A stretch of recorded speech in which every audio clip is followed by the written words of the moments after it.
Masih berkaitan dengan boleh menerima pemberian yang tidak meminta.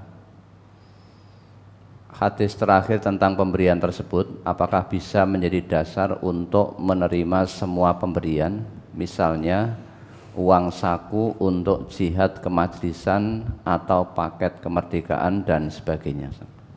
Uang saku jihad kemajlisan, misalnya piket majelis disangoni gitu toh. Ya dapatnya hanya itu. Tapi itu tidak berlaku. Di MTA ini kalau kita jihad fisabilillah ya bil amwal bil anfus.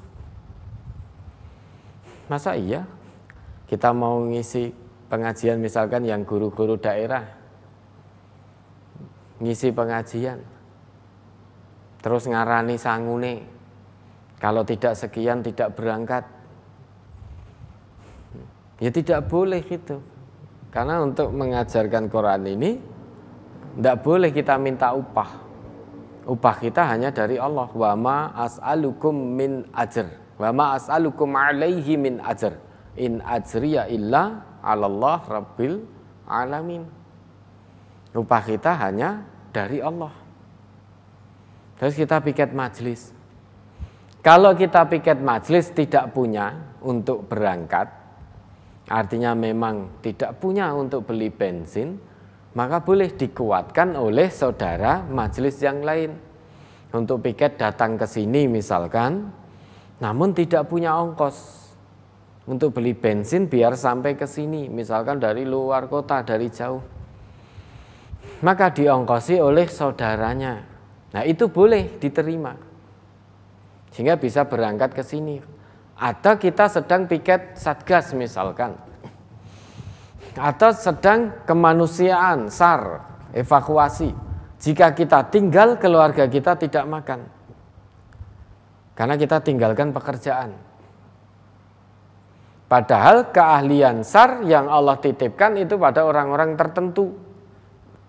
Tidak bisa mau evakuasi yang sudah dilatih SAR, evakuasi laka air misalkan sudah diberi pelatihan fulan, kebetulan fulan tidak bisa berangkat karena kalau berangkat nanti kendiling guling. Tiba-tiba saya ya wis jenengan tidak usah berangkat, saya ganti. Nggak bisa karena saya tidak ada keahlian untuk itu. Untuk evakuasi laka air saya tidak punya keahlian. Maka bagaimana? Karena yang sudah mendapatkan pelatihan itu fulan, maka fulan tetap berangkat. Lah saya yang tidak dititipi keahlian itu oleh Allah, namun dititipi dari sisi finansial, saya yang menjamin makan keluarganya selama teman-teman tadi berangkat untuk fisabilillah.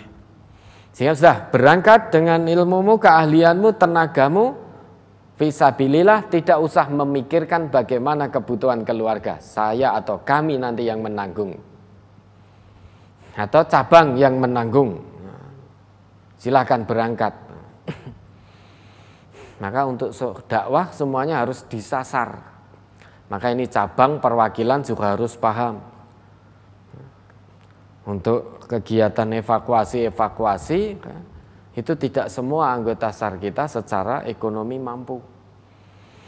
Padahal kalau berangkat evakuasi bisa 1 pekan, 2 pekan, sampai dinyatakan selesai. Karena alhamdulillah kita mendapatkan amanah dan kepercayaan dari Basarnas. Setiap kali ada bencana, maka kita senantiasa dijawil.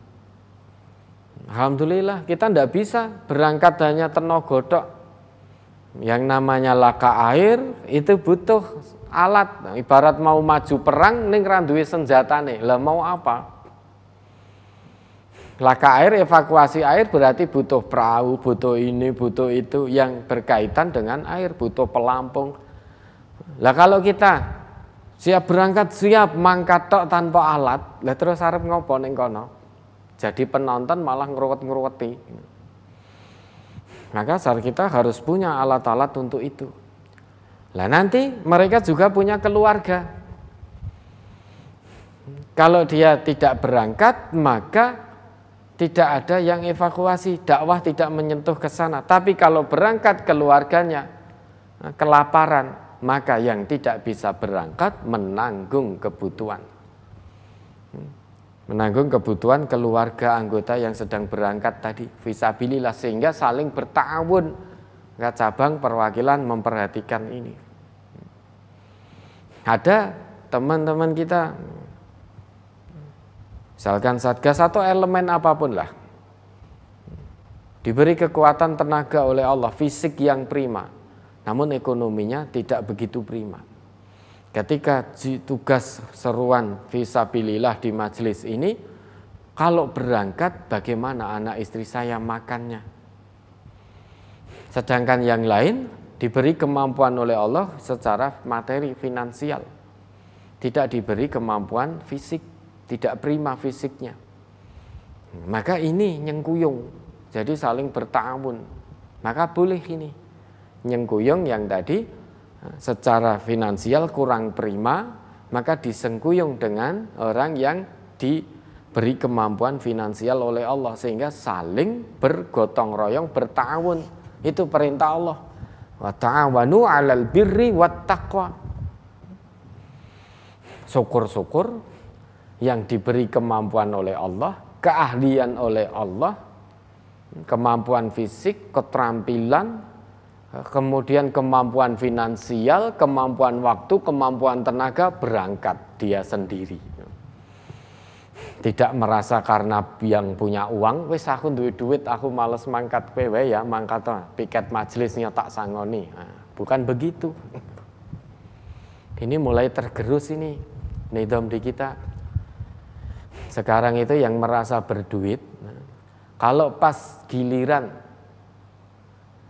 jadwal piket di majelis, baik di cabang maupun di perwakilan, itu biasanya terus ngongkon sing kebetulan secara ekonomi di bawahnya, mangkato tak bayar. Ini yang merasa kaya sekarang sudah marak seperti itu, sehingga tidak pengen mendapatkan kebaikan. Rumangsa wis duwe duit, bayar liyane. Kenapa? Tidak dibalik saja, saya tetap piket, saudara saya tidak mampu, saya beri santunan, beri bantuan, itu kan lebih bagus. Nah sekarang mulai pudar nidom itu, disiplin itu. Dulu baik kaya maupun miskin, jatai piket ya piket zaman dulu.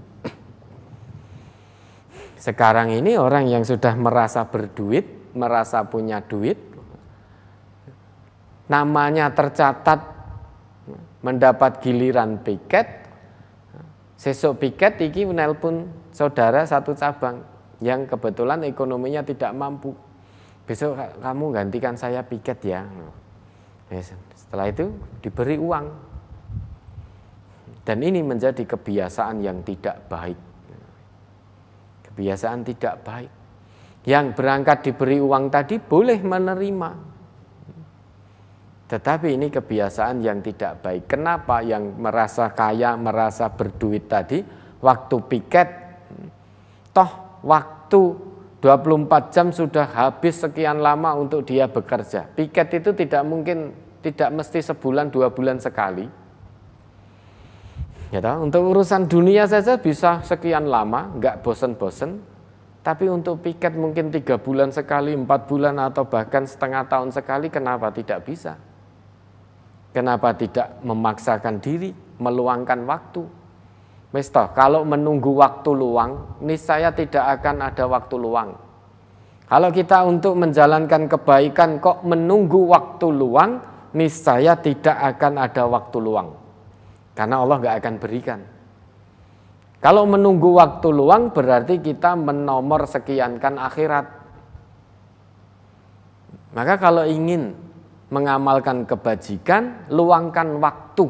Jangan menunggu waktu luang. Niscaya tidak akan ada waktu luang, kalah sibuk dengan urusan dunia. Kalau ingin melakukan satu amal baik, luangkan waktu, luangkan waktu, luangkan waktu. Jangan merasa kaya sehingga membayari wong liya kon piket, padahal itu giliran piket dia sendiri. Meskipun itu boleh, namun kebiasaan yang tidak baik, merenggangkan kedisiplinan, merenggangkan kebersamaan, sehingga ada kesenjangan di situ. Maka tidak boleh lagi, harus kembali disiplin lagi, karena ini untuk kebaikan kita bersama. Untuk kebaikan kita bersama. Kalau memang tahu saudaranya kurang mampu, jangan memberi bantuannya, kowe mangkat topikan ganteni aku ya, engko tak kei duit. Jangan begitu, memberi syarat berarti. Mau membantu memberi syarat, asal mau menggantikan kita piket baru dikasih bantuan. Itu berarti memberi syarat.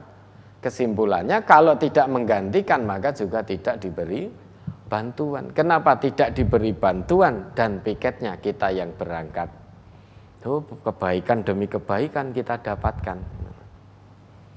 Ya, tapi terkadang manusia itu kebaikan yang dijanjikan oleh Allah, oleh Rasul itu banyak yang tidak kepingin. Banyak yang tidak kepingin karena menganggap sebagai beban. Nah, berarti tidak yakin dengan janji Allah, tidak yakin dengan janji Rasulullah. Ya boleh kalau memang kondisinya betul-betul tidak mampu untuk fisabilillah kemajlisan, maka bisa disengkuyung oleh saudara-saudara yang lain yang kebetulan memang diberi kemampuan finansial oleh Allah. Kecuali kalau jenengan ngisi atau menyebarkan ayat-ayat Allah, tuntunan agama ini, maka tidak boleh menerima itu. Karena kalau menerima itu ya dapatnya hanya itu. Karena Nabi itu ketika menyebarkan Al-Quran tidak mengharap upah apapun dari manusia, kecuali illal mawaddah fil qurba, kasih sayang dalam kekeluargaan. Upahnya itu, upahnya kasih sayang dalam kekeluargaan. Upahnya dari Allah, Tuhan semesta alam, bukan dari manusia. Maka kalau ada guru daerah di MTA ini yang ngarani, ngisi di daerah sana kok ngarani, sebelumnya telepon dulu. Oh saya minta ini, minta itu, minta ini. Kemudian ngarani sangune juga, minta sangu, wes copot dari guru daerahnya. Kasihan karena nanti dapatnya hanya itu. Tidak akan dapat apa-apa di hadapan Allah. Maka tidak boleh ada satupun guru daerah di MTA ngisi pengajian di daerah kok ngarani minta upah, meski bukan wujud uang, meski secara langsung atau dengan sindiran, itu tidak boleh. Misalkan sindirannya, itu sekarang di sana usum apa ya, musim apa ya, itu bagus ya kalau daerah sana itu tasnya, sepatunya itu bagus ya, ciri khasnya di sana, itu ngarani. Cabang atau perwakilan yang mendengar seperti itu langsung pasti dicarikan nanti. Dicarikan, dan jangan pernah minta, saya ingin mampir ke sini, saya ingin mampir ke mall ini. Kalau mampir ke situ mesti diantar itu dari cabang, dari perwakilan. Nah, nanti jenengan beli apa mesti cabang dan perwakilan yang bayar. Kalau ada yang hobinya seperti itu, maka berhenti dari guru daerah.